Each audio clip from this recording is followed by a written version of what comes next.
તો આઈએ આજે 7મા દિવસની કથામાં માતાજીના એ સ્વરૂપનું વર્ણન કરતા કરતા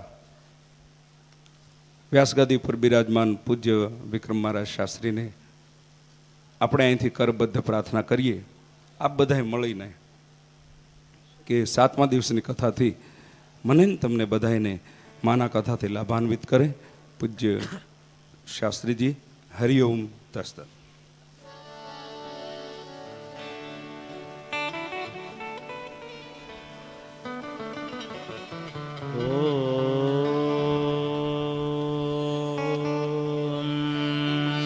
સ્વસ્તિ શ્રી ગણેશાય નમઃ.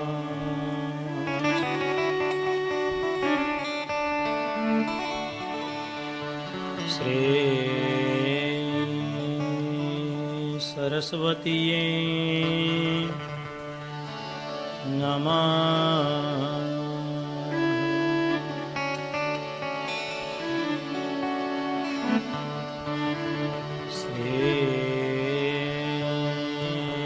સદગુરુ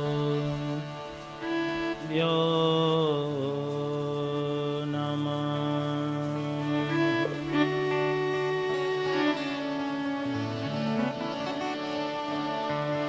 ગણનાથ સરસ્વતી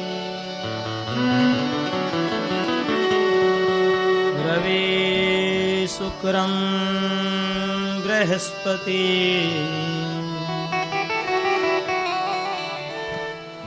પંચેતાને સ્મરે નિત્યમ.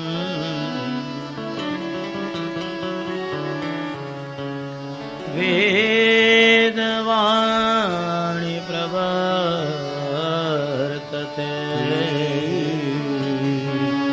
વેદવાણી પ્રવર્તતે.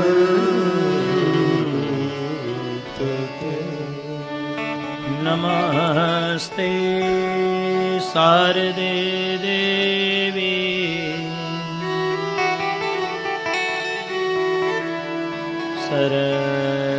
સરસ્વતી મતિમ પ્રદે. વસસ્ત્વં મમ જીવાયા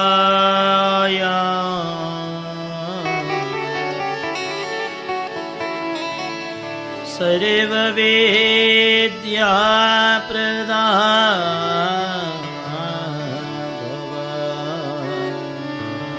સર્વ વિદ્યા પ્રદા ભવ. વક્રતુંડ મહાકાય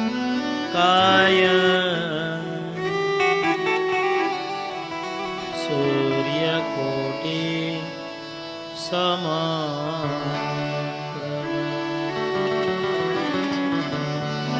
નિર્વિઘ્નં કુરુ મે દેવ.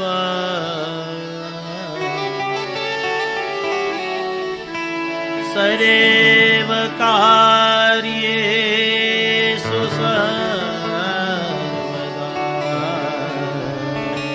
સર્વકાર્યેષુ સર્વદા.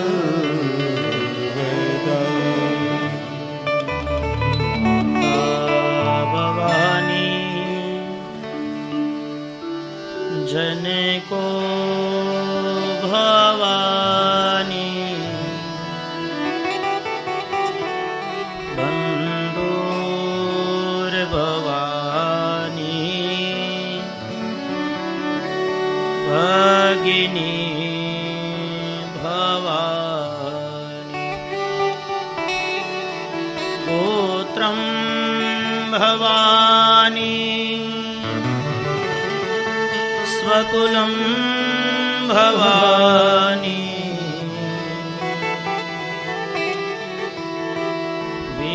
વીના ભવાની નહિ કિંચિદસ્તિ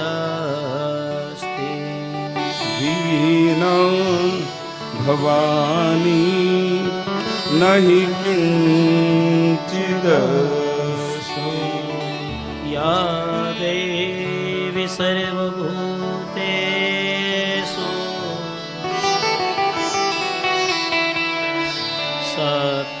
શક્તિરૂપેણ સંસ્થિતા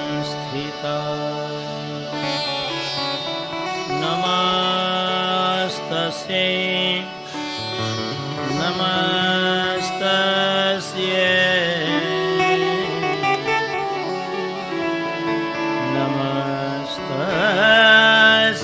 નમો નમઃ નમસ્તે નમો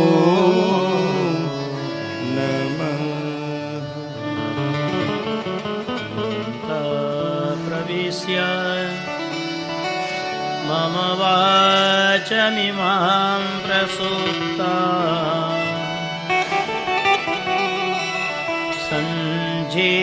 સંજીવય કિલ સતીધરા સ્વધા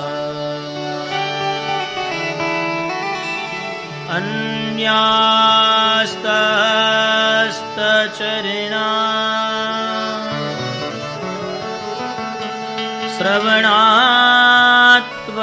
શ્રવણાત્વગાદિન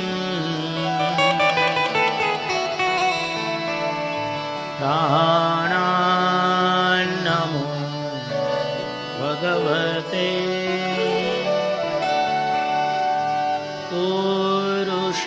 પુરુષાય તુભ્યં પ્રાણાન્નમો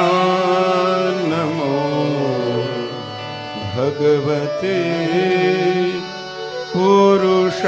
પુરુષાય તુભ્યં બ્રહ્મા ગુરુ વિષ્ણુ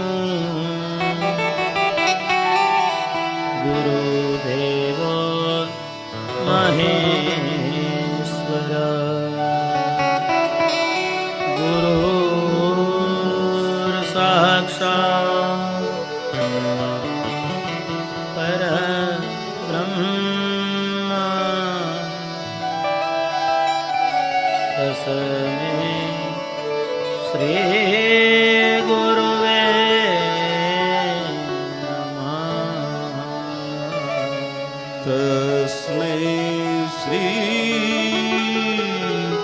ગુરુવે નમઃ શ્રી ગણપતિ ગજાનંદ મહારાજ જય જય શ્રીદેવી ભાગવત મહા પુરાણ કી જય શ્રી આદ્ય શક્તિ અંબે માત કી જય શ્રી ચામુંડા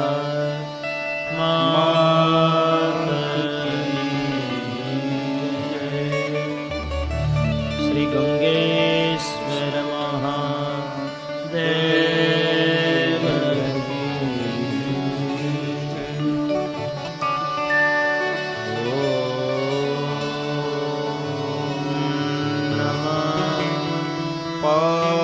પાર્વતી પતે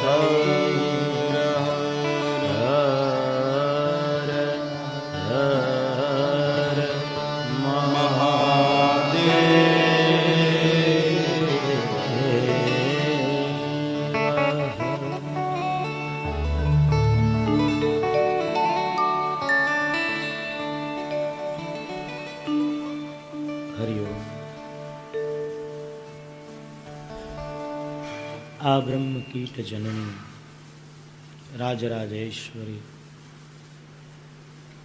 ત્રિગુણાત્મિકા એવી પરમ શક્તિ, આદ્ય શક્તિ માં અંબાના આ વાંગમય મૂર્તિને પ્રણામ, માં ચામુંડાને પ્રણામ, શ્રી રામને વંદન, મારા માતા પિતાને વંદન. અરે આપ સૌના હૃદયની અંદર વસતા દિવ્ય ચેતના શ્રી રામને વંદન. આ કથા મંડપની અંદર ઉપસ્થિત વિપ્રવૃંદ, સંગીત મિત્રો, અમારા સંપૂર્ણ સ્ટાફ સહિત યજમાન અને યજમાન પરિવાર સહિત શ્રોતાજનો, આપ સૌના હૃદયની અંદર વસતા રામને વંદન. દિવ્ય ક્ષેત્રની તમામ દિવ્ય ચેતનાઓને વંદન. અને એ વંદન સાથે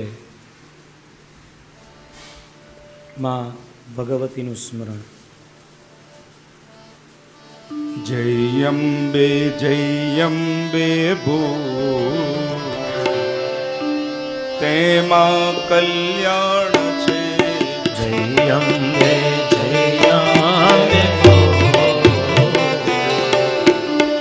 તેમાં કલ્યાણ છે. જય અંબે ભૂ, તેમાં કલ્યાણ છે. જય અંબે ભૂ, તેમાં કલ્યાણ છે. તેમાં કલ્યાણ છે, તેમાં ઉદ્ધાર છે. કલ્યાણ છે ને એવા ઉદ્ધાર છે. તેમાં કલ્યાણ છે, તેમાં ઉદ્ધાર છે. કલ્યાણ છે ને એવા ઉદ્ધાર છે. માત પિતાને હાથ જો, તેમાં કલ્યાણ છે. માત પિતાને હાથ જો, એમાં કલ્યાણ છે. જય અંબે ભૂ, તેમાં કલ્યાણ છે. જય અંબે ભો, એમાં કલ્યાણ છે. જય અંબે.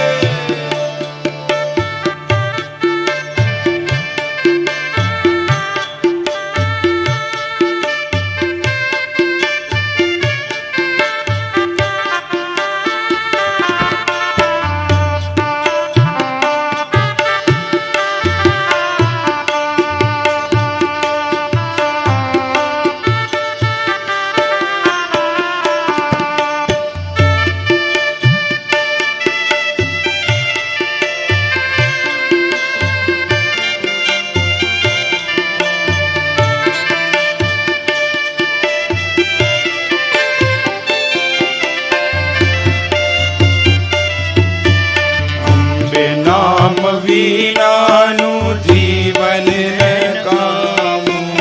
અંબે નામ વિનાનું જીવન નકામું.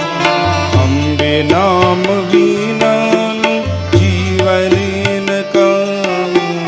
અંબે નામ વિનાનું જીવન નકામું.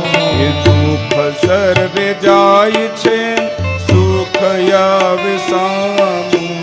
દુઃખ સર્વે જાય છે ને સુખ આવે સામું. દુઃખ સર્વે જાય છે ને સુખ આવે સામું. હે દુઃખ સર્વે જાય છે ને સુખ આવે સામું. વિવેક વિચાર કરીને તેમાં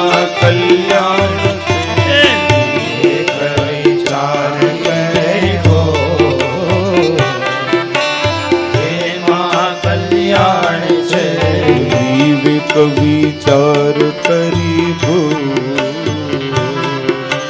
તેમાં કલ્યાણ વિવેક વિચાર કરી તેમાં કલ્યાણ છે. જય અંબે ભૂ તેમાં કલ્યાણ છે. જય અંબે ગો તેમાં કલ્યાણ છે.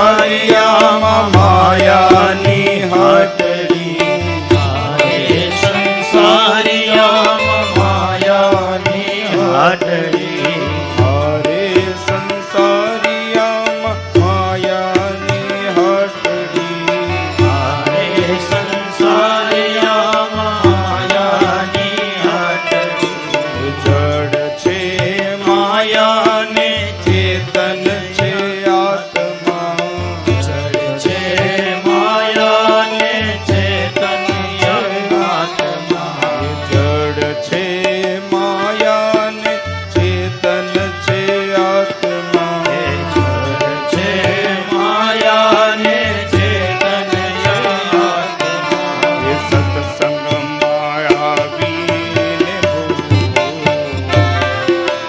તેમાં કલ્યાણ છે.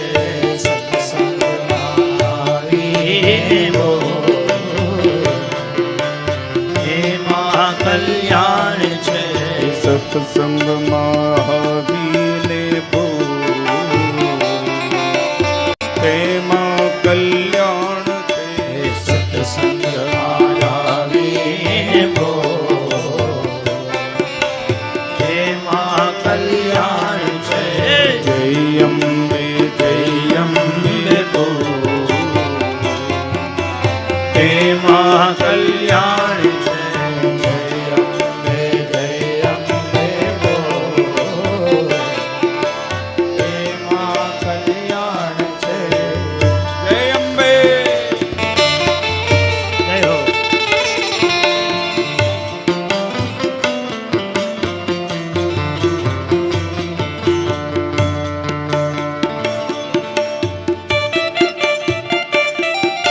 જીઓ જીઓ.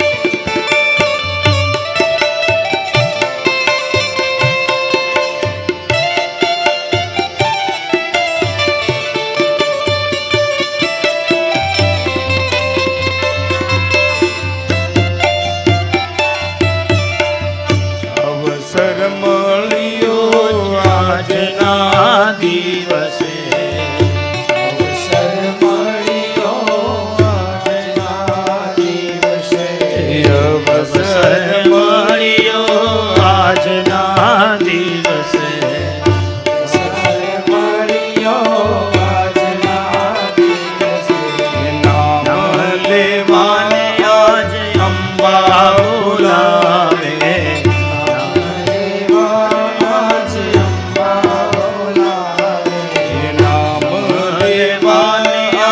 ચામુંડ બોલાવે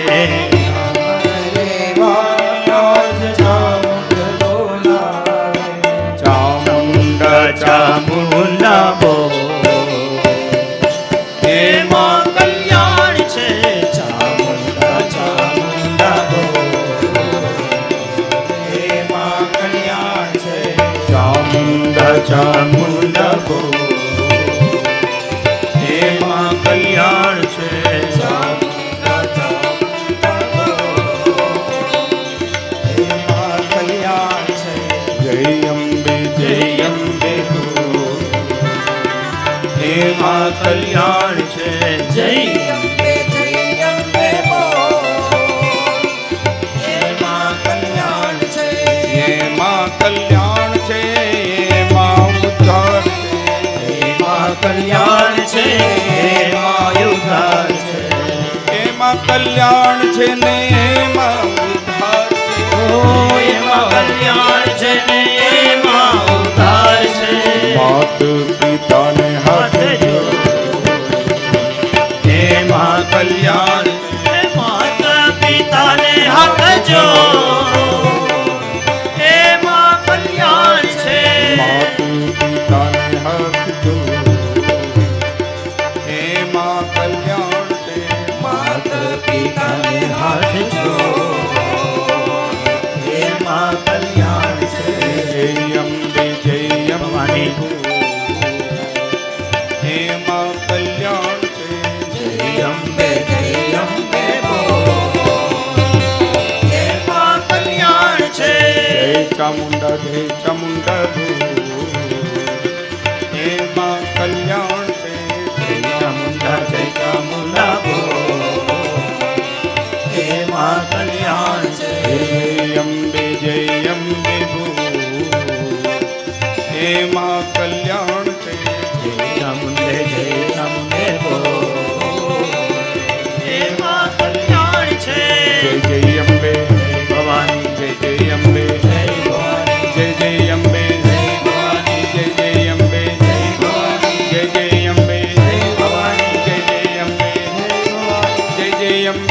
જય ભવાની જય અંબે જય ભવાની જય અંબે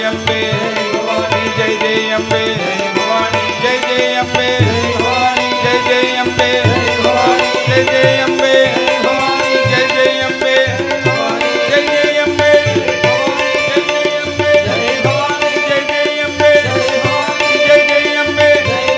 અંબે જય અંબે જય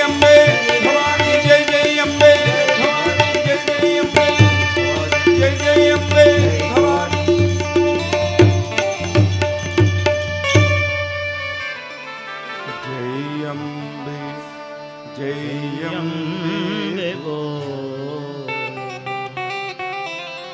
એમાં કલ્યાણ છે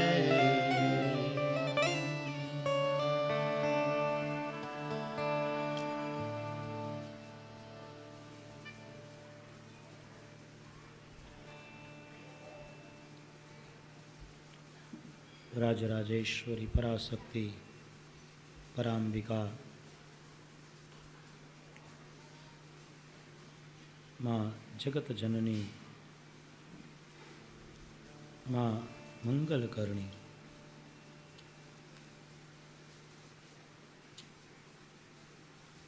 એવી માં શક્તિ સ્વરૂપ માં અંબાનું આ ચરિત્ર વ્યાસજી જન્મે જઈને કહી સંભળાવે છે.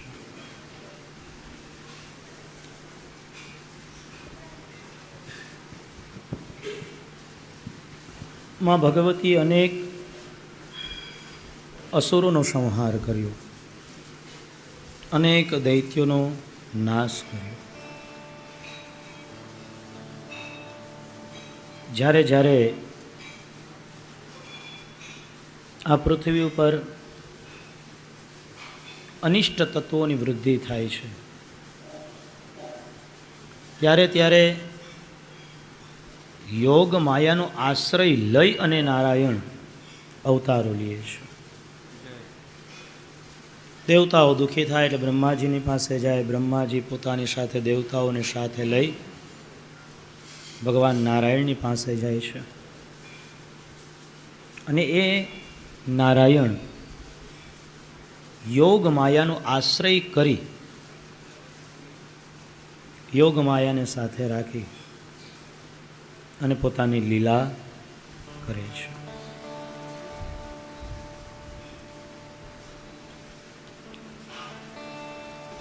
અને એવી માં ભગવતી ભવાની, એવી એ યોગ માયા, એનું જે કંઈ પણ ચરિત્ર છે, એનું જે કંઈ પણ મહાત્મય છે, એ દરેક મહાત્મય વ્યાસજી જન્મે જઈને એમ કહે છે કે એ દરેક મેં નારદજી પાસેથી જાણ્યું છે. અરે દેવ, દાનવ, માનવ આ બધા છે ને માં ભગવતી યોગ માયાને આધીન છે. અરે જીવ પ્રાણી માત્ર માયાને આધીન રહીને જ ચેષ્ટા કરે છે. અને આ માયા હંમેશા પરમ તત્વના રૂપમાં, પરમ શ્રેષ્ઠ વિદ્યાના રૂપમાં, ક્યાંક પરમ શ્રેષ્ઠ શક્તિના રૂપમાં વિદ્યમાન છે. અને આ પરમ તત્વની આજ્ઞા અનુસાર જ માયા જીવ માત્રને પ્રેરિત કરે છે દરેક કાર્ય માટે. અને યોગ માયાની પ્રેરણા વગર કાંઈ થઈ શકતું નથી. અને માની જો પ્રેરણા થાય ને તો જ આવું ભગીરથ કાર્ય કરવાની ઈચ્છા પણ થાય. બાકી કદાચ માણસ આગળ પૈસો ગમે એટલો હોય, સંપત્તિ કદાચ ગમે એટલી હોય, પણ ખાલી સંપત્તિ હોવાથી આવા ભગીરથ કાર્ય થઈ શકતા નથી. દરેક સત્યનારાયણની કથા નથી કરી શકતા તો આ ભગીરથ કાર્યની વાત તો પછી છે. માં ભગવતીની કંઈક કૃપા અને કંઈક પ્રેરણા હોય ને તો જ આવા ભગીરથ કાર્ય થઈ શકે છે. અને એ પ્રેરણા શક્તિ જ આગળ ચાલે છે આ કાર્ય પૂર્ણ કરવા માટે પણ.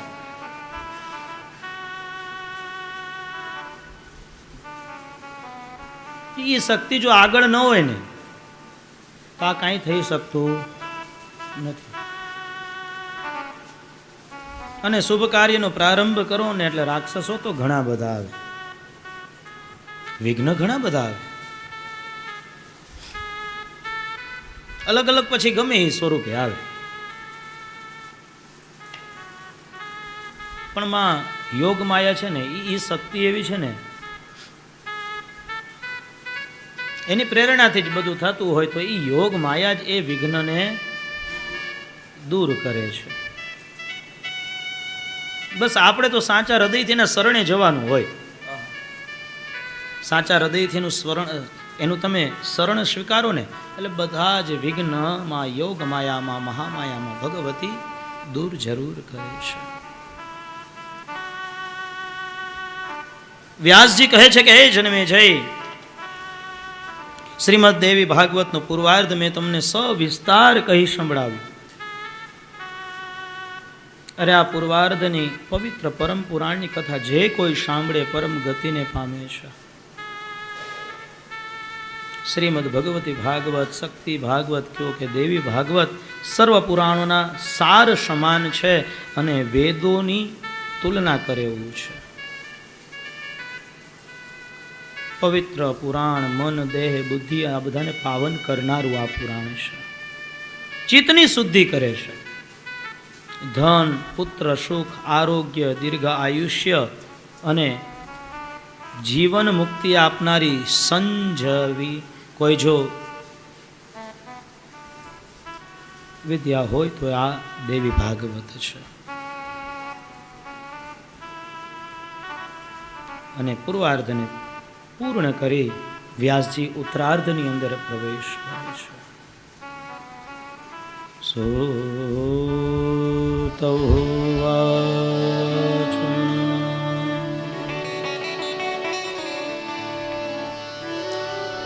શ્રુત્વેતં તપસા દિવ્યા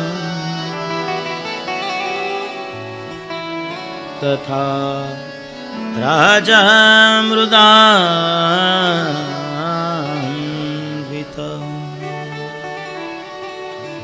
વ્યાસં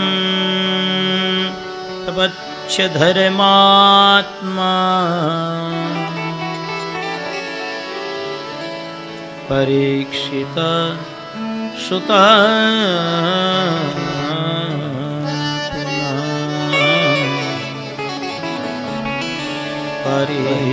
પરીક્ષિત સુત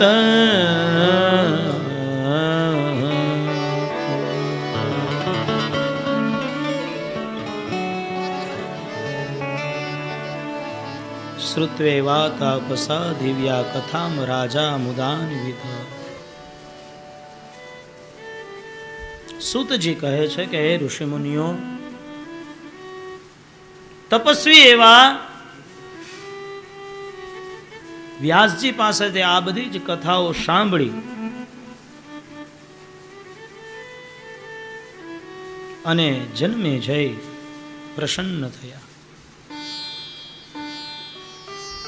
વ્યાસ પ્રપચ્ય ધર્માત્મા પરીક્ષિત સુત પુનઃ, એટલે એ પરીક્ષિતનો પુત્ર જન્મે જઈ એણે ફરી પાછો વ્યાસજીને પ્રશ્ન કર્યો છે. જન્મે જય ઉવાચ સ્વામિનં સૂર્યં વયાનાં ચરાગ્નાં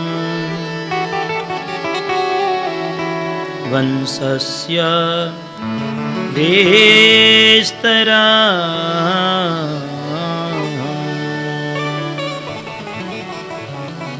તથા સોમાન વયાનાંચ શ્રોતો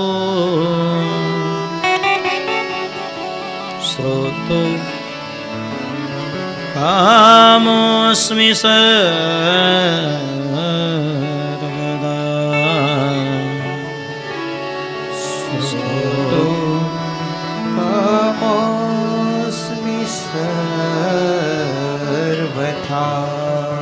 શ્રોતો કામોસ્મિ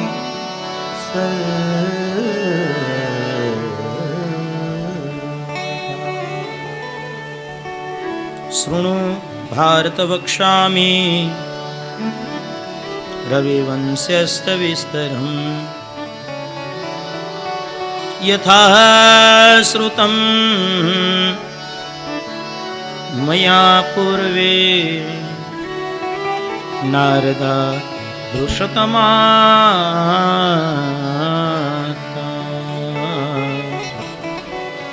નારદા દ્વિષતમા.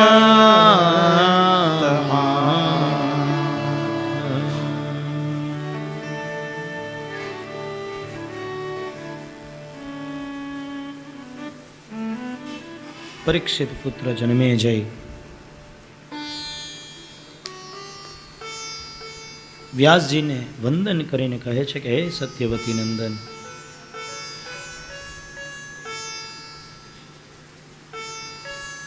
મેં સાંભળ્યું છે કે સરિયાતી રાજાએ પોતાની સ્વરૂપવાન કન્યા સુકન્યાના લગ્ન અંધ એવા ચ્યવન ઋષિની સાથે કર્યા. તે ચ્યવન ઋષિનું કથાનક હું સાંભળવાની ઈચ્છા કરું છું. અને સરિયાતી રાજાએ પોતાની કન્યાના લગ્ન આ ચ્યવન ઋષિ સાથે શા માટે કર્યા અને સુકન્યાએ અંધપતિ શા માટે સ્વીકારવો પડ્યો, એ કથાનક તમે મને કહી સંભળાવો. વ્યાસજી કહે છે કે હે રાજન, પવિત્ર નર્મદા તટે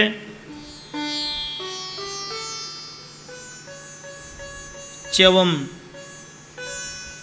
ભાર્ગવ પોતે તપશ્ચર્યા કરે છે.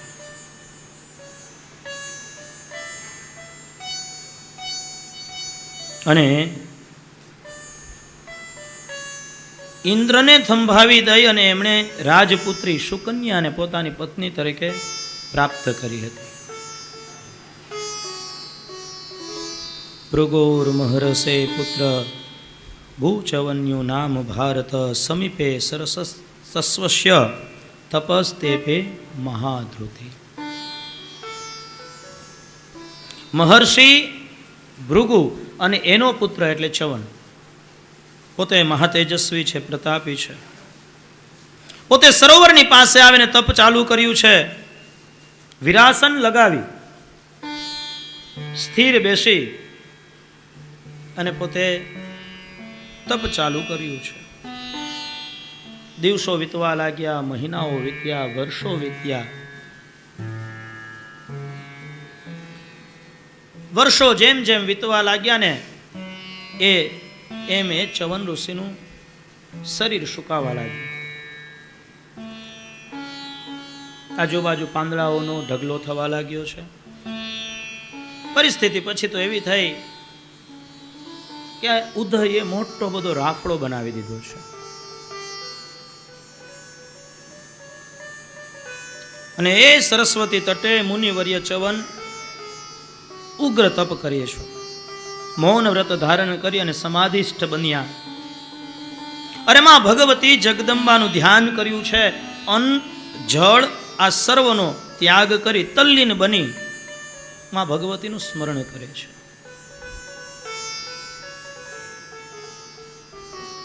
રાફડો થઈ ગયો મોટો બધો, ફરતે લતાઓ પણ વીંટાઈ ગઈ.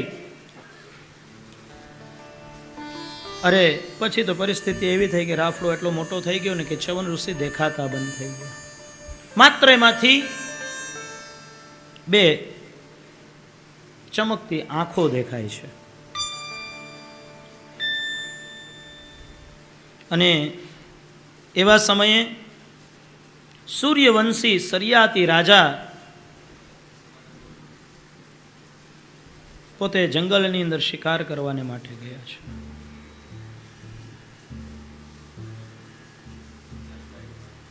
અને સુકન્યા નામની એમની દીકરી પોતે ફરવાને માટે નીકળી અને અજાણતા કુતૂહલવશ કાંટા વડે કરી અને ચવન ઋષિના આંખ બંને એનાથી ફૂટી ગઈ. અજાણતા સુકન્યાથી આ કૃત્ય થયું છે.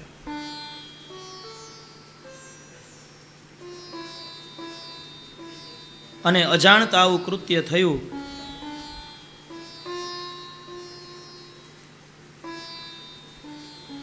અને ચવન ઋષિ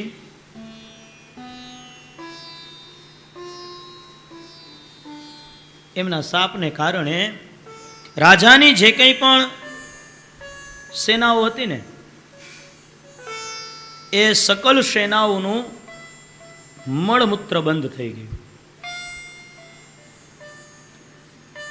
સમય જતા રાજાને સમાચાર મળ્યા, ખબર પડી કે કોઈ કે ભૂલે ચૂકે ગમે એમ કરીને મુનિવર્ય ચવનનું અપરાધ કર્યો છે.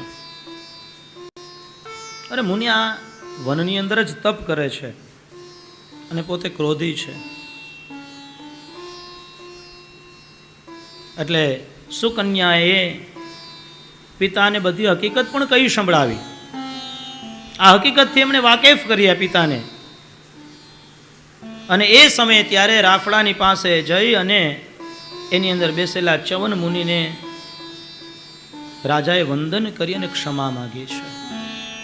હે ભૃગુનંદન, હે મુનિવર, હું સૂર્યવંશી સરિયાતી મારી સુકન્યાએ અજાણતા કુતૂહલપૂર્વક આપની ઈજા પહોંચાડી છે. જાણી જોઈને આ કૃત્ય કર્યું નથી. સુકુમારી છે, રાફડો જોયો અને રાફડાની અંદર બે કંઈક હલતું હોય એવું લાગ્યું એટલે કાંટો ભોક્યો કે એમાં શું છે બહાર કાઢું. કાંટો ભોક્યો અને બંને આંખ ચવનની ફૂટી ગઈ. અને આજે રાજા ઋષિની પાસે પોતાના દીકરીની એ અપરાધની ક્ષમા માગે છે.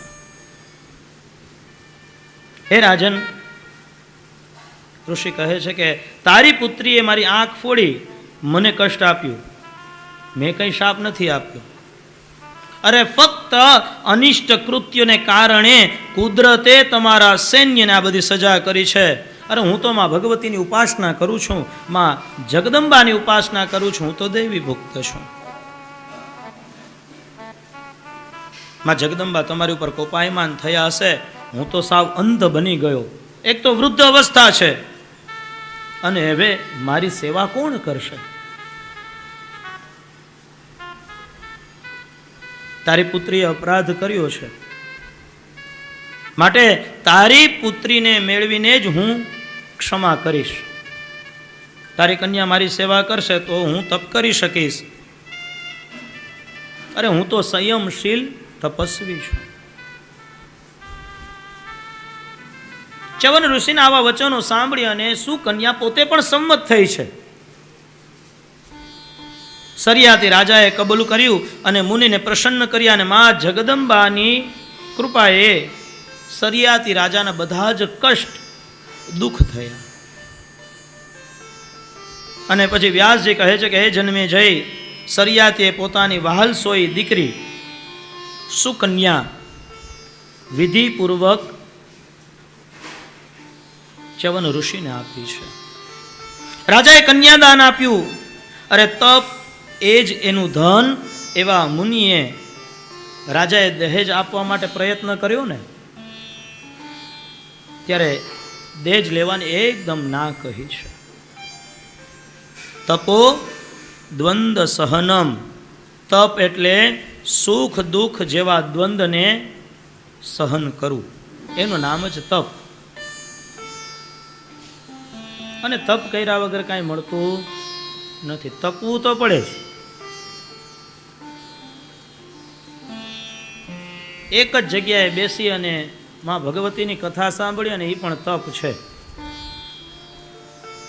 એક આસને બેસી અને માં ભગવતીની આરાધના કરીએ. નિત્ય દરરોજ માટે ઘરે આપણે એક આસન ઉપર બેસીને પૂજાપાઠ કરીએ, માનું નામ લઈએ, વગેરે દેવતાઓને સ્નાન વગેરે જે કંઈ પણ કરીએ છીએ ને, એ તપ છે. અને વિધિનું વિધાન છે ને કે કર્યા વગર કાંઈ મળતું નથી. તપ બલ રચઈ પ્રપંશ વિધાતા, અને તપ બલ વિષ્ણુ સકલ જગતા. તપ બલ શંભુ કરહી સંહારા, તપ બલ શેષ ધરહી મહી ભારા. તપયાધાર સબ સૃષ્ટિ ભવાની, કરહી જાપ તપ અસ જીય. અરે તપના કારણે જ ભગવાન શિવ પ્રલય લાવી શકે છે. તપના કારણે જ શેષે નારાયણને પોતાની ઉપર ધારણ કર્યા છે. અને એ માં ભવાનીના તપના કારણે જ, માં શક્તિની ઉપાસના કારણે જ આ સૃષ્ટિનું પણ સર્જન થયું છે. તપ વિના જગતમાં નકામું છે. તપવું તો પડે. એટલે તપો દ્વંદ સહનમ. સહન કરવું ને કોઈ પણ વસ્તુ, એનું નામ પણ તપ છે. એ તપ છે. કોક કદાચ આપણું ગમે એટલું ખરાબ કરવાનો પ્રયત્ન કરે, એને તમે સહન કરી લ્યો ને, એ વસ્તુને તમે પચાવી લ્યો, એનું નામ પણ તપ છે. અને માં ભગવતી ભવાની ઉપર ભરોસો રાખો ને તો તમારો કોઈ વાળે વાંકો કરી શકે નહીં. કદાચ ગમે એટલા પ્રયત્ન કોઈ પણ વ્યક્તિ કરી લે, એ બધું સહન કરી લેવું, એનું નામ પણ તપ છે. સુખ આવે તો એ સહન કરવું, અને દુઃખ આવે ને તો એ પણ સહન કરી લેવું. કદાચ કોઈ આપણું નબળું બોલે ને તોય સહન કરી લેવું, સ્વીકારી હશે. માં ભગવતી તો બધું જુએ છે, સમજે છે. અને માં ભગવતીનો જ્યાં સુધી તમારે માથે હાથ છે ને ત્યાં સુધી કોઈ, એ તો અષ્ટભુજાળી છે. માણા આગળ તો બે હાથ.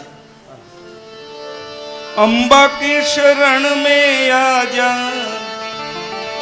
अरे अम्बा की शरण में आजा, चामुंड की शरण में एक बार आजा आजा, अम्बा की शरण में एक बार आजा आजा, अम्बा की शरण, अम्बा की शरण में आजा, अम्बा की शरण में आजा, अम्बा की शरण में आजा, चामुंड की शरण में एक बार आजा आजा, चामुंड की शरण में एक बार आजा आजा, चामुंड की शरण में एक बार आजा आजा, अम्बा की शरण एक बार आजा आजा, एक बार आजा आजा आजा आजा, एक बार आजा आजा आजा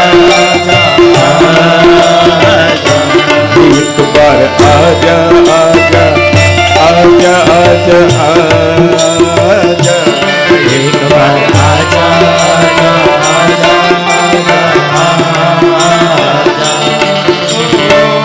अम्बा की शरण में आजा, अम्बा की शरण में आजा, चामुंड की शरण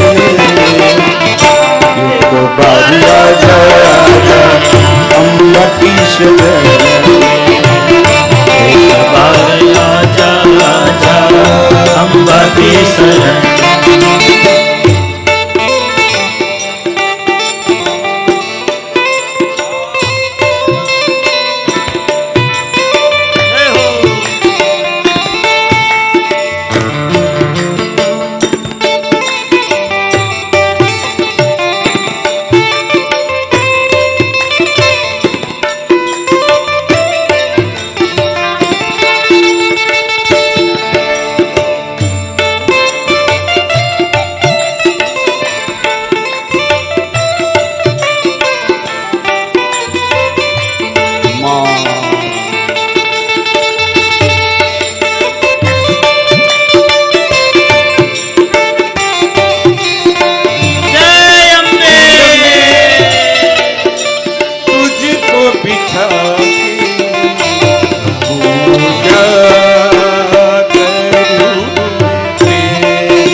संत और फकीर है माँ की शरण में, संत और फकीर सब माँ की शरण में, संत और फकीर सब है माँ की शरण में, संत और फकीर सब है माँ की शरण में, गरीब और अमीर सब है अम्बा की शरण में, गरीब और अमीर सब है अम्बा की शरण में, गरीब और अमीर सब है अम्बा की शरण में, गरीब और अमीर सब है अम्बा की शरण में.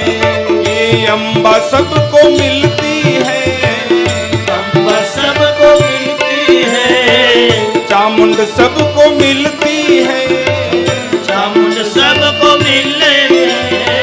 ये ध्यान धरन में एक बार आजा आजा, अम्बा की शरण में एक बार आजा आजा,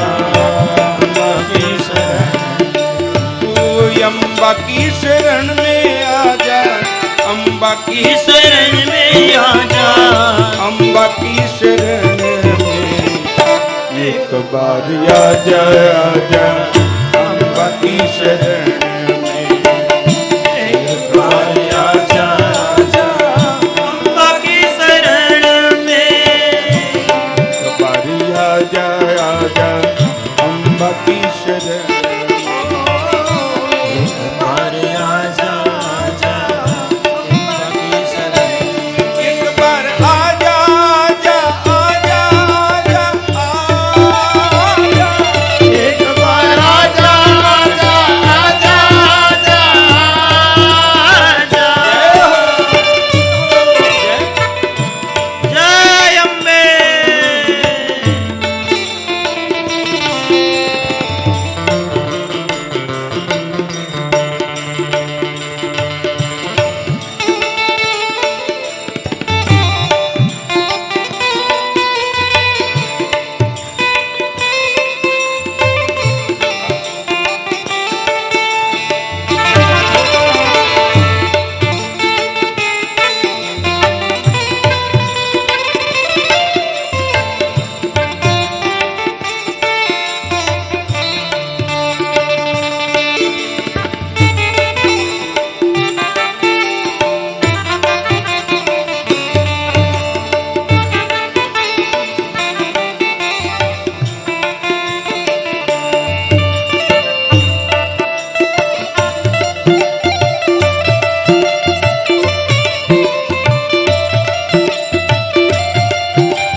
प्रेम का खजाना है अम्बा की शरण में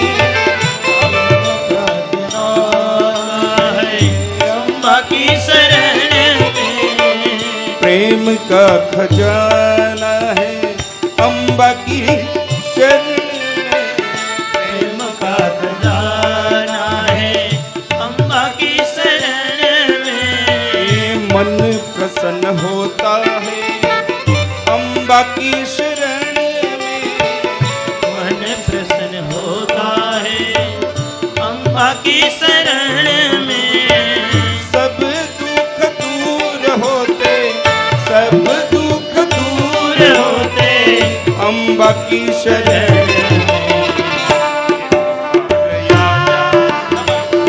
अम्बा की शरण एक बार आजा आजा अम्बा के शरण एक बार आजा आजा अम्बा की शरण बार आजा आजा अम्बा के शरण एक बार आजा आजा आजा आजा आजा एक बार आजा आजा आजा आजा आजा एक बार आजा आजा आजा आजा आजा एक बार आजा आजा आजा आजा आजा ओ अम्बा की शरण में आजा अम्बा की शरण में एक बार आजा आजा अम्बा की शरण बार आजा आजा अम्बा की शरण एक बार आजा आजा अम्बा की शरण बार आजा आजा अम्बा की शरण एक बार आजा आजा अम्बा की शरण માં ભગવતીના શરણે જે આવે માં ભગવતીનું જે તપ કરે ને એના દરેક દુઃખ માં ભગવતી દૂર કરે છે. અને આ ચવન ઋષિ પોતે તપ કરનારા સુકન્યાના પિતાએ દાયેજ આપવાના ઘણા બધા પ્રયત્ન કર્યા પણ ચવન ઋષિએ ના કહી છે.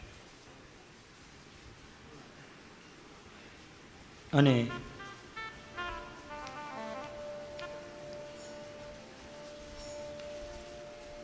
એ ચવન ઋષિ પોતે સુકન્યાના સ્વામી બન્યા છે.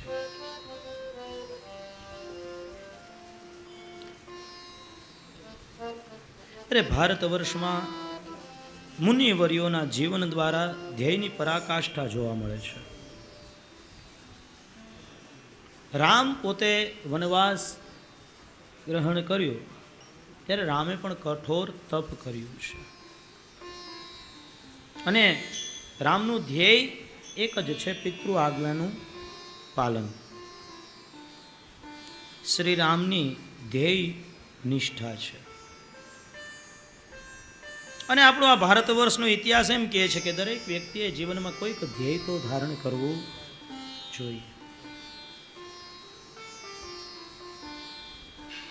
ભારતનો ઇતિહાસમાં ધ્યેય નિષ્ઠતા પરંપરા દેખાય છે. વૈરાગ્ય મૂર્તિ સુખજી, નિશ્ચય મૂર્તિ ધ્રુવજી, બાલ ભક્ત પ્રહલાદ, સત્ય મૂર્તિ રાજા હરિશ્ચંદ્ર, ઈચ્છા મરણી ભીષ્મ, આવા તો અનાય ઘણા બધા પાત્રો એવા છે કે જે ધ્યેયની પરાકાષ્ઠાએ જોવા મળે છે. અને એ બધામાં દાન મૂર્તિ કર્ણની તો શું વાત કરવી. બસ એનું એક જ ધ્યેય દાન દેવાનું. કવચ અને કુંડળની સાથે કર્ણનો જન્મ થયો.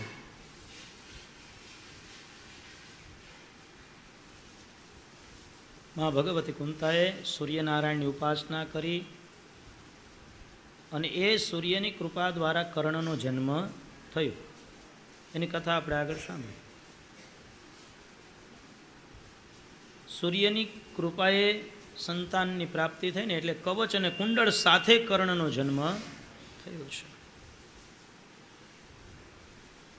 અને સૂર્યએ કર્ણને ચેતવણી પણ આપી હતી કે દેવતાઓ દ્વારા પ્રેરિત ઇન્દ્ર તમારી પાસે ગમે ત્યારે કવચ કુંડળ માગવા માટે આવશે. અને એ સમયે કર્ણએ સૂર્યનારાયણને કહ્યું હતું કે જો ત્રિભુવનનો અધિવેશ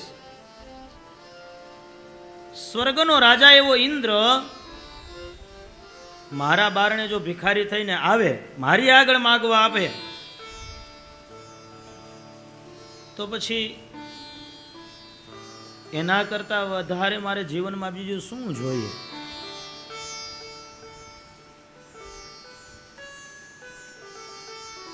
અને જો કવચ કુંડળ એની આગળ હોત ને તો અર્જુન કઈ એને મારી શકત.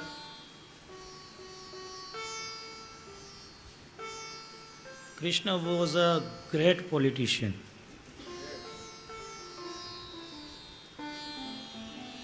અને કૃષ્ણ વગર કર્મને કોઈ સમજાવી શકે પણ નહીં. ગીતામાં કીધું ને કે અધર્મીને અધર્મથી મારવો ને એ પણ ધર્મ છે. પણ એ કૃષ્ણ માટે, આપણા માટે નિયમ લાગુ પડતો નથી.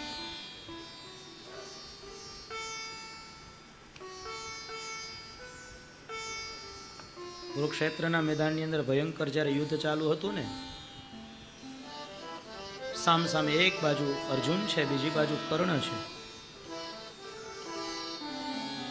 અને સામ સામે બંનેના રથ દોડતા જાય છે ને સામ સામે ભયંકર બાણોથી પ્રહાર. આમ તો મહાભારતના યુદ્ધની અંદર આપણે નિશ્ચય કરવો છે ને અઘરો થઈ જાય કે સૌથી શ્રેષ્ઠ બાણાવી કોણ, કર્ણ કે અર્જુન. અરે એ સમય કોઈ નક્કી નથી કરી શક્યા, તો આપણે તો અત્યારે ક્યાંથી નક્કી કરીએ કે આ બેમાંથી શ્રેષ્ઠ કોણ. યુદ્ધ ચાલતું હતું, એમાં ચાલતા ચાલતા કર્ણનો રથ એક ખાડાની અંદર ખૂંચી ગયો.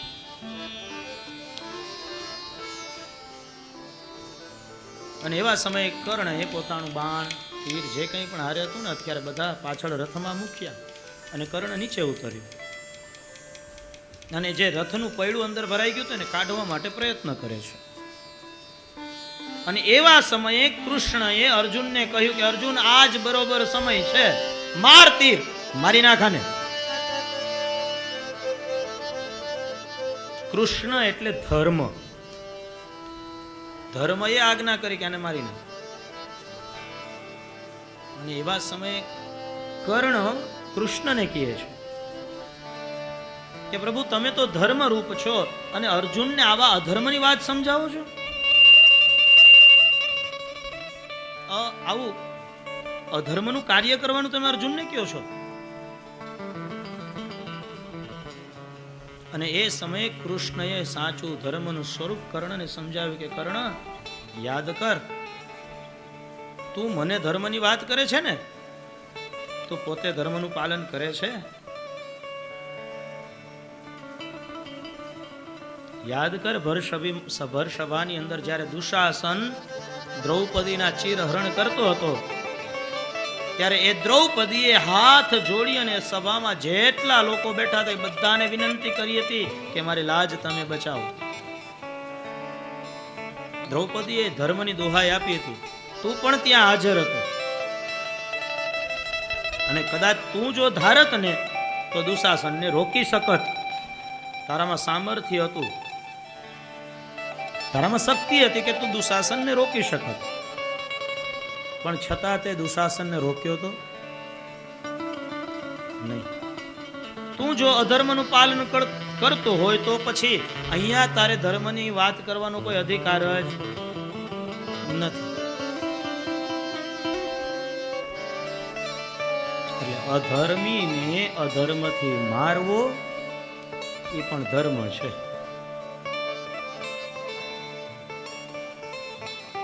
ધર્મનું સાચું સ્વરૂપ કૃષ્ણએ કુરુક્ષેત્રના મેદાનમાં અર્જુનને સમજાવ્યું અને એ અર્જુને કર્ણનો વધ કર્યો.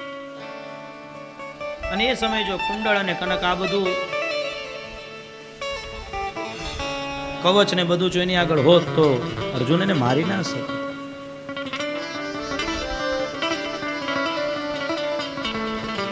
કર્ણનો જીવનનો ધ્યેય એક જ હતો, દાન દેવું.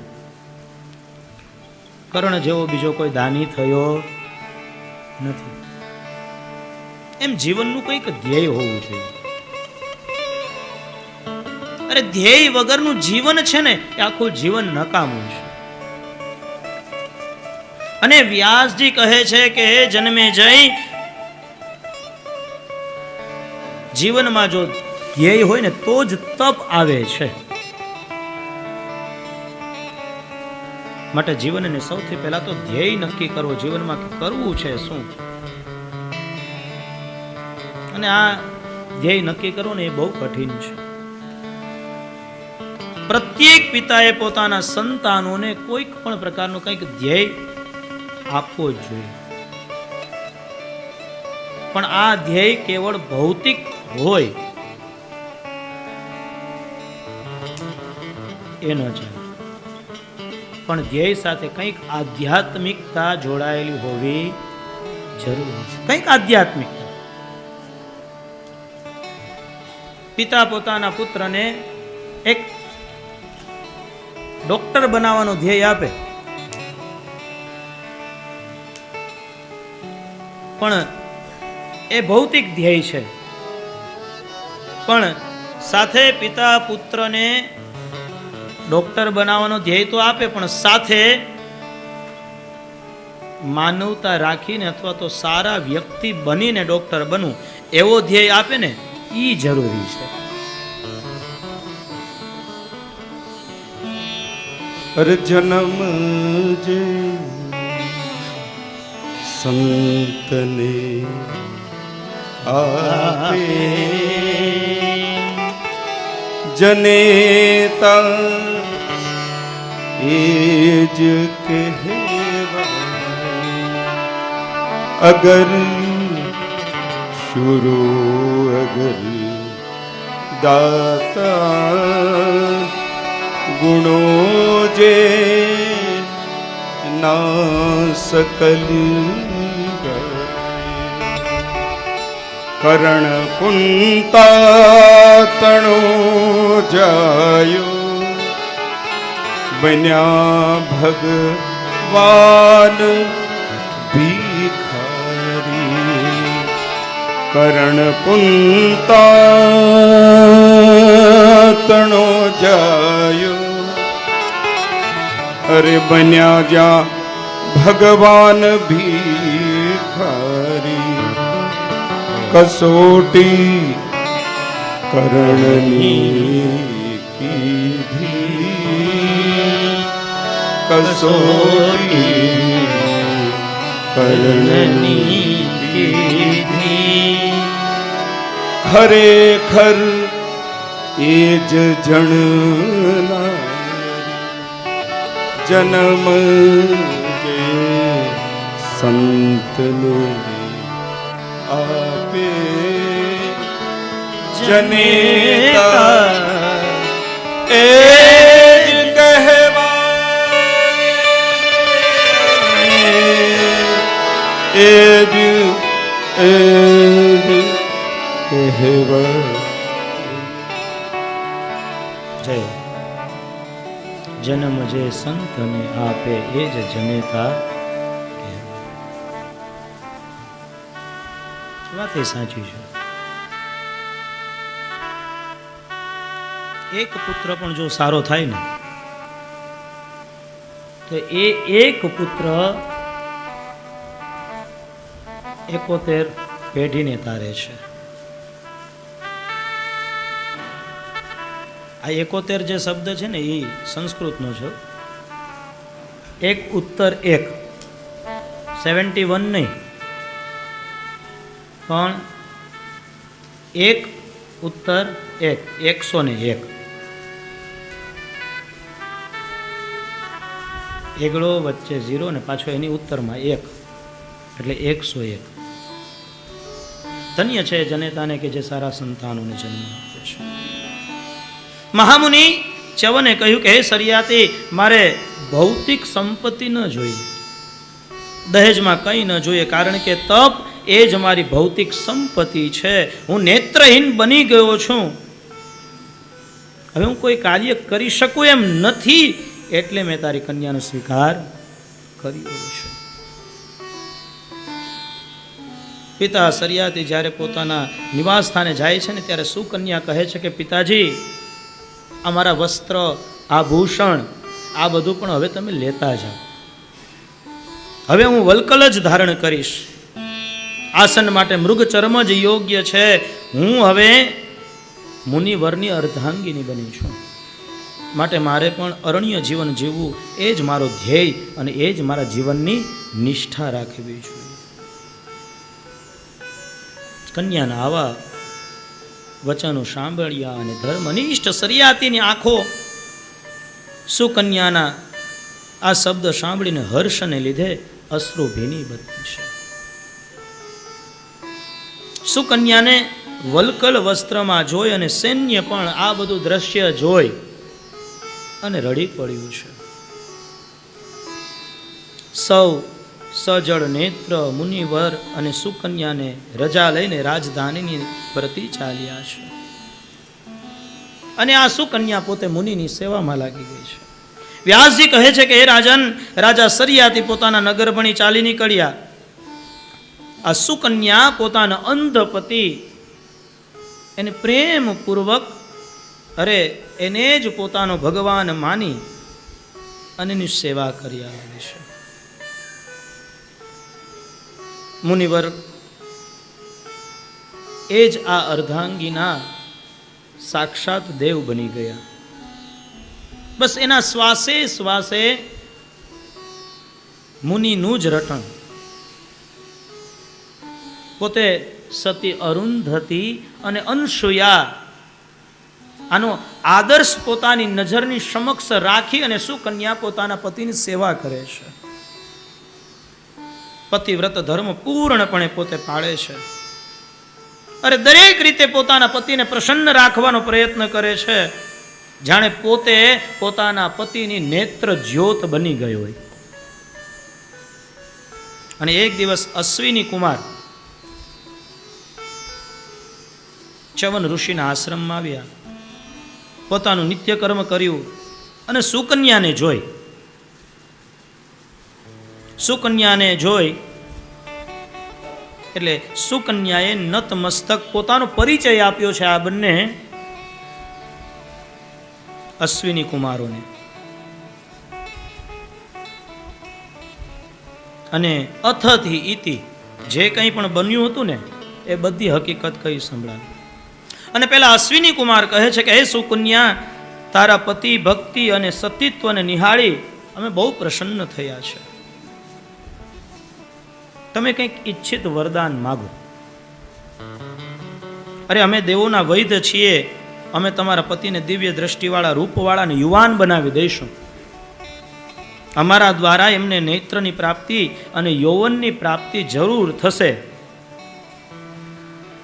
પણ અમારી એક શરત છે કે એમને યુવાનીની પ્રાપ્તિ થાય, એમની નેત્રનું તેજ આવે ને પછી તરત જ તમારે અમારા ત્રણેયમાંથી કોઈને પણ એકને પતિ તરીકે શોધી લેવો પડશે. બે અશ્વિની કુમાર અને ત્રીજા ચ્યવન ઋષિ. અશ્વિની કુમારે શરત રાખી છે કે અમે ત્રણેય માંથી તમારે એકને પતિ તરીકે શોધવો પડશે. ચ્યવન ઋષિને જઈ અને આ સર્વ હકીકત સુકન્યાએ કીધી. તમને પણ અશ્વિની કુમાર તમારે અંદર યૌવનપુરી આંખોનું તેજ લાવીને તમને પણ અશ્વિની કુમાર જેવા જ બનાવી દેશે. ચ્યવનને વાત કરી અને ચ્યવને વાતને સ્વીકાર કર્યો છે અને કહ્યું કે દેવી, તમે શરત મંજૂર રાખી. અને સુકન્યાએ શરત મંજૂર રાખી અને પછી તો અશ્વિની કુમારોએ આ ચ્યવન ઋષિની ચિકિત્સા કરી અને પોતાની દવાઓ દ્વારા આ ઋષિને સરસ મજાનું યૌવન અને એની જે આંખો વહી ગઈ હતી ને એ બધું જ ફરી પાછું આપ્યું. અને આજે પણ આપણે ચ્યવન ઋષિને બધા યાદ કરીએ જ છીએ. બધાને ખબર છે, બોલો, પ્રાશન કરે જ છે એનું. અને ચ્યવન ઋષિએ સુકન્યાને પહેલા જ કહ્યું હતું કે તું માં ભગવતી ભવાનીની પ્રાર્થના કરજે. આ શરતમાંથી તારે જો પાર થવું હોય ને, યોગ્ય નિર્ણય તારે લેવું હોય તો માં ભગવતી ભવાનીને શરણે જે છે, માં ભવાની તને જરૂર મદદ કરશે, સદબુદ્ધિ આપશે. એક બાજુ ચ્યવન ઋષિનું ચિકિત્સા બધી ચાલુ છે, રોગ દૂર થાય એવી દવાઓ ચાલુ છે અશ્વિની કુમાર દ્વારા, અને એક બાજુ આ સુકન્યા માં ભગવતી ભવાનીની પ્રાર્થના કરે છે, સ્તુતિ કરે છે, માં ભવાનીની વંદના કરે છે, માં ભવાનીની ભક્તિ કરે છે. યોગ્ય સમય થયો અને અશ્વિની કુમારની દયાથી ચ્યવન ઋષિ પોતે એકદમ યુવાન બન્યા છે, સરસ મજાનું આંખોનું તેજ આવી ગયું. જેવા અશ્વિની કુમાર હતા ને એવા જ પોતે આ ચ્યવન ઋષિ પણ એક એવા જ સુકુમાર બની ગયા છે. અને પછી તો ત્રણેય બંને અશ્વિની કુમાર અને ચ્યવન ઋષિ સૌ કોઈ સુકન્યાની સામે આવ્યા. વ્યાસજી કહે છે કે આ ત્રણેય એક સમાન દેખાય છે, એક જ પ્રકારના વસ્ત્ર અલંકાર બધું ધારણ કર્યું છે. થોડી વાર તો પેલી સુકન્યા મૂંઝવણમાં પડી ગઈ, પણ પછી માં ભગવતી ભવાનીની પ્રેરણા અને પતિવ્રતની સેવા, પતિ દ્વારા પ્રેરાઈને માં ભગવતીની કૃપા એ કરી, માં જગદંબાનું ધ્યાન કર્યું, સ્તુતિ કરી, માં આદ્ય શક્તિની પોતે મદદ માંગી અને એણે ત્રણમાંથી ચ્યવન ઋષિને ઓળખી કાઢ્યા. અને ચ્યવન ઋષિને જ ફરી પોતાના પતિ તરીકે સ્વીકાર કર્યો. યૌવનની પ્રાપ્તિથી ચ્યવન ઋષિ પણ આનંદ વિભોર બન્યા અને બંને અશ્વિની કુમારો પોતે પ્રસન્ન થયા, આશીર્વાદ આપી અને પોતે સ્વર્ગની અંદર ગયા છે. અરે આ અશ્વિની કુમાર છે ને એ પણ સૂર્યના જ પુત્ર છે. રાજા સરિયાતીને આ શુભ સમાચાર મળ્યા, બહુ હર્ષિત થયા છે. આશ્રમમાં આવ્યા અને મુનિવર્યએ એ સરિયાતી રાજાને યજ્ઞ કરવાનો આદેશ આપ્યો છે, સૂચન કર્યું છે. મહાયજ્ઞ કરાવ્યો અને એ યજ્ઞની અંદર આ ઋષિએ અશ્વિની કુમારોને પણ ભાગ આપ્યો. અને એવા સમયે ઇન્દ્રએ એનો વિરોધ કર્યો. ઇન્દ્ર લગભગ દરેક વાતમાં વિરોધ જ કરે છે. જ્યાં કથામાં સાંભળો એટલે ઇન્દ્ર આપણા ઇન્દ્રિયો છે. સારું કામ કરવા કંઈક જઈએ ને એટલે આપણી ઇન્દ્રિયો એનો વિરોધ કરે. કામ, ક્રોધ, લોભ આ બધા શત્રુઓ છે ને આપણને રોકે છે. એટલે એ બધાને કાબુમાં રાખો. ઇન્દ્રિયો ઉપર છે ને લગામ રાખવી, મનને કાબુમાં રાખવું, તો જ તમારું કાર્ય સિદ્ધ થાય અને તો જ માં ભગવતીની પણ કૃપા થાય. ઇન્દ્રિયોને કાબુમાં ન રાખો, મનના ઘોડાને તમે લગામ ન બાંધો, ભલે પછી બેઠા હોય અહીંયા પણ ફરતા હોય લંડનમાં. અરે મનની ગતિ તો બહુ જોરદાર છે. અહીંયા બેઠા બેઠા ક્યાંય જવું હોય તો તરત physically we all are here, but sometime mentally not. શરીરથી તો આપણે હાજર છે, દેખાય જ. સારું છે આ મનને ખોલીને વાંચી નથી શકાતું. ખરેખર સારું છે, આ કંઈક ઈશ્વરની કૃપા છે. નહીંતર આ જો મનને ખોલીને વાંચી શકાતું હોત ને તો એમાં કેટલો બધો કીચડ ભળ્યો જ ને. પણ ઈશ્વરની કૃપા છે. ક્યાં ક્યાં શું શું ભર્યું છે ને એ ઈશ્વર જાણે.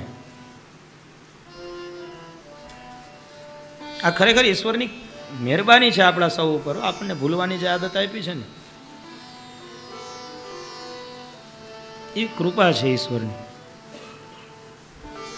અને જે બધું જ બહુ યાદ રાખે ને એ ગાંડો બની જાય.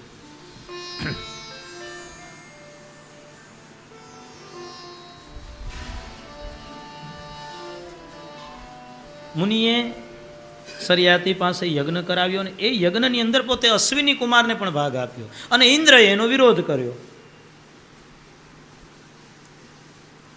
ઇન્દ્રએ વિરોધ કર્યો કે આ અશ્વિની કુમાર છે ને એ કાંઈ ભગવાન નથી, દેવ નથી. તો પછી એનું કામ તો ચિકિત્સા કરવાનું છે, વૈદ્ય છે પોતે, અને પાછા એ પોતે મૃત્યુલોકમાં ફરતા રહે છે. એને કાંઈ સોમપાનનો કે આ યજ્ઞનો કોઈ અધિકાર ન મળે. અને ચ્યવન મુનિએ અશ્વિની કુમારોને સોમરસ આપવાનો આગ્રહ રાખ્યો. એ સમયે ઇન્દ્રએ એની ઉપર પ્રહાર કરવા માટે વજ્ર ઉગામ્યું, પણ મુનિએ પોતાના તપથી ઇન્દ્રનો હાથ ન્યાને રોકી દીધો, સ્તંભાવી દીધો. અને એ જ સમય યજ્ઞમાંથી એક રાક્ષસ ઉત્પન્ન કર્યો અને એ રાક્ષસ ઇન્દ્રને ગળી જવા માટે તૈયાર થયો.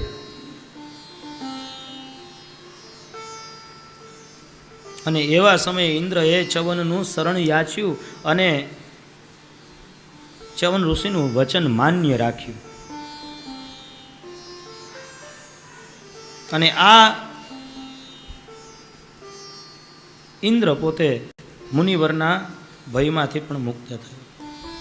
મુનિવરે ઇન્દ્રને કહ્યું કે હે દેવાધીશ, આ અશ્વિની કુમારે પણ સૂર્યના જ પુત્ર છે, એટલે એને યજ્ઞની અંદર ભાગ પણ મળવો જોઈએ અને સોમરસ પણ મળવો જોઈએ. દેવતાઓના જ પુત્ર છે અશ્વિની કુમાર, માટે તમે એમની તિરસ્કૃત કરો ને એ યોગ્ય નથી. હે રાજા જન્મેજય, અને આ રીતે ચ્યવન મુનિએ અશ્વિની કુમારોને સોમરસનો અધિકાર અપાવ્યો, યજ્ઞ કાર્યની અંદર અધિકાર અપાવ્યો અને યજ્ઞ પરિપૂર્ણ કર્યા. અને એથી રાજા સરિયાતીની કીર્તિ ચારેય તરફ ફેલાણી છે. અને આ ઘટના જે બનીને એનું મુખ્ય કારણ એ કહી શકાય કે મહર્ષિ ચ્યવન માં જગદંબા માં નવદેવી દુર્ગા અંબાના પરમ ભક્ત હતા. માતાજીની કૃપાથી જ એને યૌવનની અને ચક્ષુની નેત્રની બધાની પ્રાપ્તિ થઈ છે. અને યજ્ઞમાંથી જે રાક્ષસ ઉત્પન્ન થયો હતો ને, જે પ્રથમ તો એમાંથી કૃત્યા ઉત્પન્ન થઈ, રાક્ષસી. પણ મુનિએ મંત્રોચ્ચાર દ્વારા યજ્ઞની અંદર આહુતિ આપીને એટલે કૃત્યાનું એકાએક પુરુષ રૂપની અંદર રૂપાંતર થયું અને એનું એક નામ પડ્યું મંદ, મદ. મદ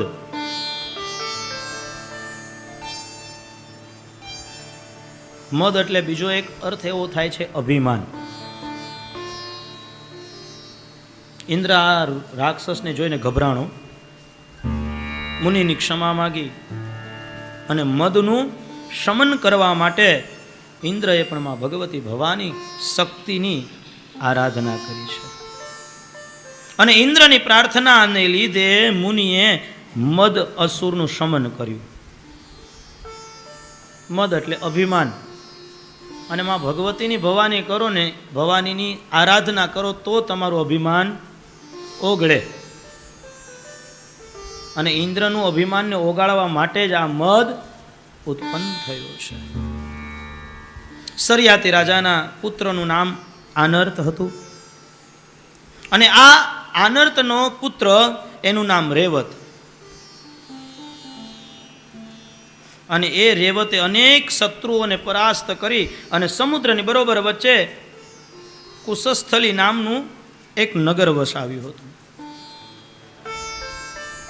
આગળ જતા રેવતને 100 પુત્ર થયા અને સૌથી મોટો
યા દેવી સર્વભૂતેષુ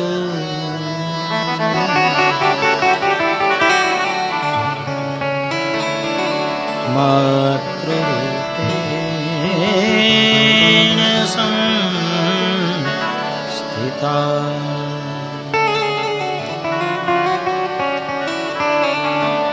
નમસ્તસ્યૈ નમસ્તસ્યૈ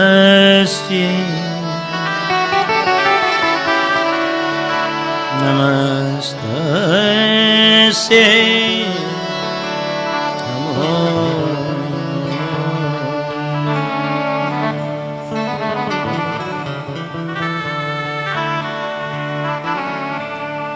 વ્યાસજી કહે છે કે હે જન્મેજય,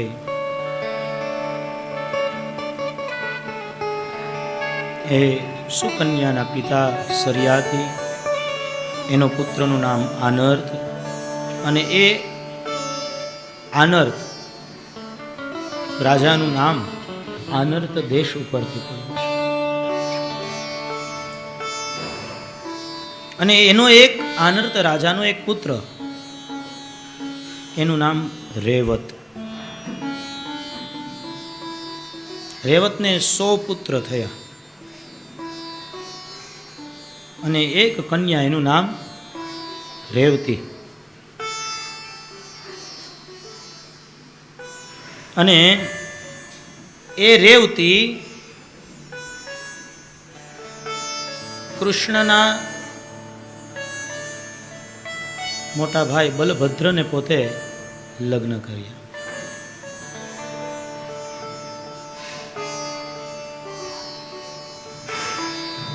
વ્યાસજી કહે છે કે રાજન,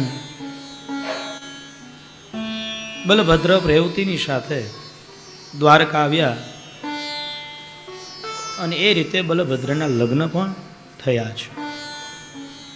એટલે એ સરિયાતી રાજાનો વંશ વેલો ભગવાન કૃષ્ણના વેવાય પક્ષ થાય.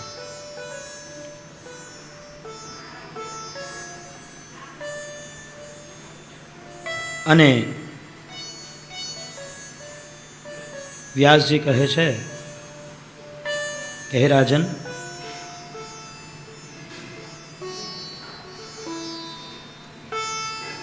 હવે હું તમને ઇક્ષ્વાકુ રાજાના વંશની અને ઇક્ષ્વાકુની કથાઓ કહું છું. માંધાતા રાજસા દુર્લભમ સ્ત્રીસુ લોકેષુ વિશ્રુતા.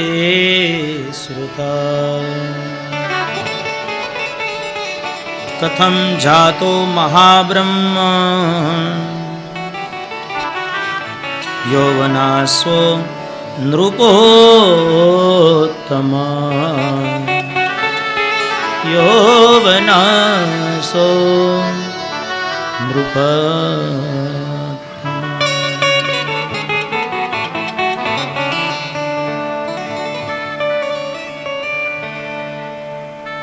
વ્યાસજી કહે છે હે જન્મેજય,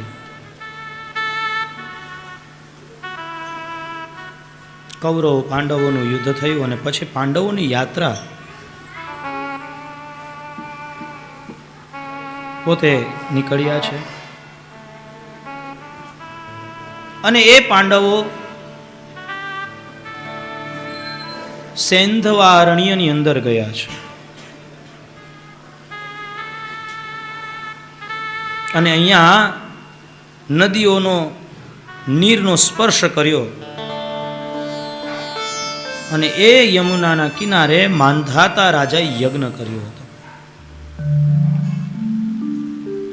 યુધિષ્ઠિર મહારાજ કહે છે કે હે મુનિવર્ય લોમેશ, હે મહાબ્રહ્મ જ્ઞાની, હે ભૂદેવ,